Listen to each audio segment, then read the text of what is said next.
ভাই ফাইভে বৃত্তি পাচ্ছে, আমার ভাই এইটে পাচ্ছে, আমার ভাই মেট্রিকে পাচ্ছে, ইন্টারে রংপুর কলেজত ভাই সরকারি কলেজত স্কলারশিপ পাচ্ছে ভাই। তাদের সঙ্গে যুক্ত হয়েছে এবং তারা বেগম রোকেয়া বিশ্ববিদ্যালয়ে আন্দোলনকারী এক শিক্ষার্থী নিহত।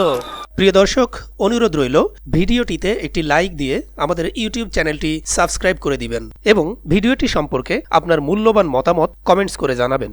রংপুরে পুলিশের সঙ্গে সংঘর্ষে বেগম রোকেয়া বিশ্ববিদ্যালয়ের এক শিক্ষার্থী নিহত হয়েছেন।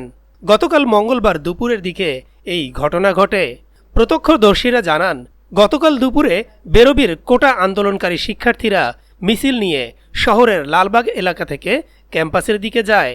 এরপর ক্যাম্পাসে প্রবেশের চেষ্টা করলে পুলিশ তাদের বাধা দেয়। এক পর্যায়ে পুলিশের সঙ্গে তাদের সংঘর্ষ বাধে। তখন পুলিশ শিক্ষার্থীদের লক্ষ্য করে রাবার বুলেট ছোড়ে। সংঘর্ষে এক শিক্ষার্থী নিহত হন। নিহত ওই শিক্ষার্থীর নাম আবু সাইদ। তিনি বেরোবির ইংরেজি বিভাগের 12তম ব্যাচের শিক্ষার্থী। তার বাবার নাম মকবুল হোসেন। তার বাড়ি পীরগঞ্জের বাবনপুরে বলে জানা গেছে। রংপুর মেডিকেল কলেজ হাসপাতালের পরিচালক ইউনুস আলী বলেন, আমরা ছেলেটিকে মৃত অবস্থায় পেয়েছি। তার শরীরে আঘাতের চিহ্ন রয়েছে। লাশ হাসপাতাল মর্গে আছে। আইনি প্রক্রিয়ায় ব্যবস্থা নেওয়া হবে।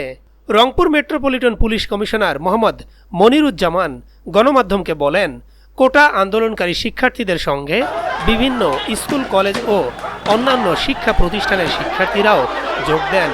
তারা পুলিশের সঙ্গে সংঘর্ষে জড়ান। অনেক পুলিশ সদস্য এতে আহত হয়েছেন।